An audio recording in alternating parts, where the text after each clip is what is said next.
नमस्कार, मी सुप्रिया तुम्हा सर्वांचं स्वागत करते मातृत्व एक गोंडस अनुभव या मराठी चॅनलमध्ये। हेल्थ केअर 3 टप्प्यात प्री प्रेग्नन्सी आणि बेबी केअर। आजचा आपला टॉपिक आहे हिवाळ्यामध्ये किंवा सर्दी खोकला जेव्हा बाळांना होतो त्यावेळेस काय काळजी घ्यायला हवी। ही काळजी घेताना 6 महिन्यातील आतील बाळांचा आणि 6 महिन्यांच्या नंतर बाळांचा विचार करायला हवा, कारण ज्या गोष्टी आपण 6 महिन्यांच्या पेक्षा मोठे बाळ आहेत त्यांच्यासाठी करू शकतो त्या 6 महिन्याच्या आतील बाळांसाठी करू शकत नाही। त्यामुळे बाळ किती महिन्याचं आहे त्याच्यावरती बऱ्याच गोष्टी डिपेंड असतात। आजच्या व्हिडिओला सुरू करण्यापूर्वी तुम्ही जर चॅनलवर नवीन असाल तर चॅनलला सबस्क्राईब करा आणि बेल आयकॉन हिट करा, जेणेकरून चॅनलचे नोटिफिकेशन्स तुमच्यापर्यंत पोहोचतील। हिवाळा हा ऋतूच असा आहे ज्याच्यामध्ये व्हायरसेस जास्त सक्रिय असतात आणि लहान मुलं लहान बाळं हे लवकर कॅच करतात या व्हायरसला, त्यामुळे त्यांच्यामध्ये सर्दी कफ होणं हे जास्त आढळून येतं। साधारणतः लहान बाळ जोपर्यंत 1 वर्षाची होतात ह्या 1 वर्षाच्या पिरियडमध्ये असं म्हटलं जातं की त्यांना 6 ते 7 वेळा सर्दी कफ होतच असतो। त्यामुळे घाबरून जायची गरज नाही आहे। उलट त्यांना सर्दी झाली तर त्याच्याने त्यांच्या शरीरामध्ये अँटीबॉडीज डेव्हलप होतात आणि त्यामुळे त्यांच्या इम्युनिटीमध्ये वाढ होते। हे एक प्रकारे त्यांच्यासाठी चांगलंच आहे। त्यांचं जे शरीर आहे ते आजारांशी लढायला शिकतं। त्याच्यामुळे सर्दी झाली किंवा बाळांना सारखी सर्दी होत असेल तर घाबरून जाण्यासारखं काही नाही। फक्त एवढंच की ही सर्दी आटोक्यात आणणं किंवा वेळीच उपचार करणं गरजेचं आहे। बऱ्याचदा सर्दी झाल्यानंतर भयंकर कफ झाल्यामुळे बऱ्याच बाळांमध्ये श्वास घ्यायला त्रास होणं, कारण बाळांना कळत नाही की कफ गिळून टाकणं किंवा थुंकणं। त्यानंतर कफ झाल्यामुळे बऱ्याच बाळांना जे श्वास घ्यायला त्रास होतो, त्यामुळे फीडिंग करताना देखील प्रॉब्लेम येतो।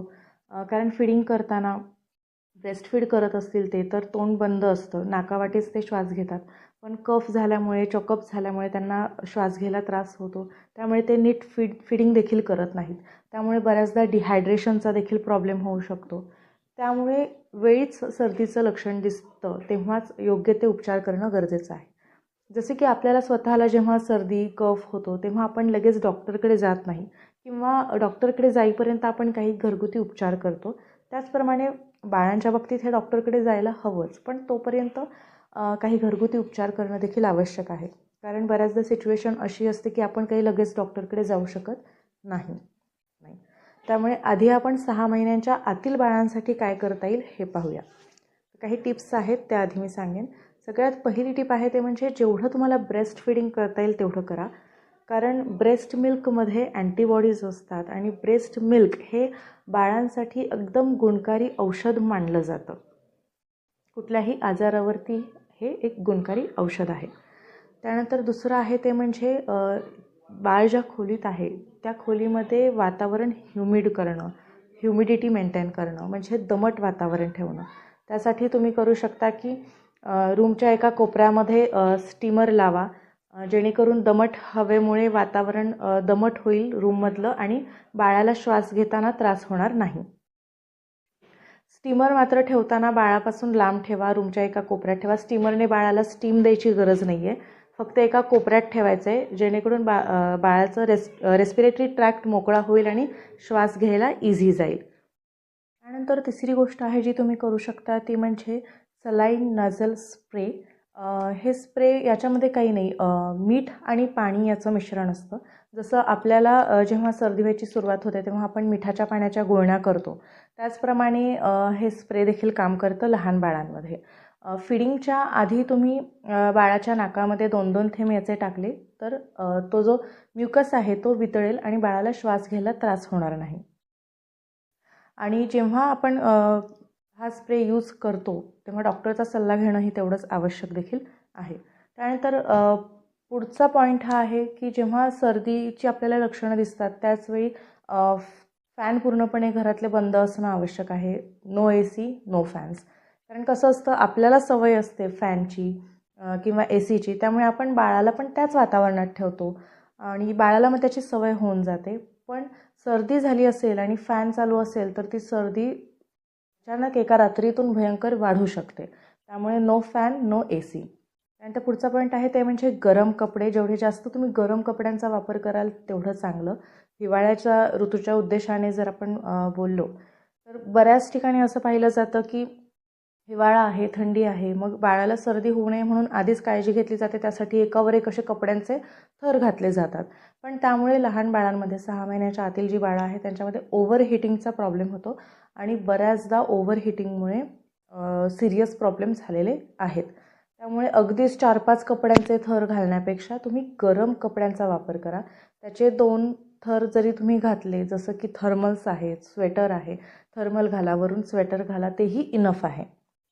किंवा साधे कपडे जरी घातले आणि वरून स्वेटर जरी तुम्ही यूज केलं तरी ते देखील इनफ आहे. डिपेंड करतं तुम्ही कोणत्या एरियामध्ये आहात, किती थंडी आहे. पण अति थरांचा वापर करू नका, कारण ओव्हर हिटिंगमुळे खूप प्रॉब्लेमचा सामना करावा लागू शकतो. त्यानंतर काही घरगुती उपचार करणं आवश्यक आहे. 6 महिन्याच्या आतील बाळांसाठीचे घरगुती उपचार वेगळे आहेत आणि हेच उपचार आपण 6 महिन्यांच्या पुढील बाळांवर वापरू शकतो. प्लस काही दुसरे उपचार आहेत जे त्यांना देखील आपण लागू करू शकतो. हे घरगुती उपचार कोणते करायचे आहेत याबद्दल मी पुढच्या व्हिडिओमध्ये माहिती देईनच. त्यानंतर जे 6 महिन्यांच्या पुढची जी बाळं आहेत त्यांच्यामध्ये आपण वरचं अन्न त्यांना चालू करतो त्यावेळेस जे गरम पदार्थ असतील हिवाळ्याच्या ऋतूमध्ये तुम्ही त्यांचा वापर देखील करू शकता, जेणेकरून त्यांचं शरीर आतूनच गरम राहील.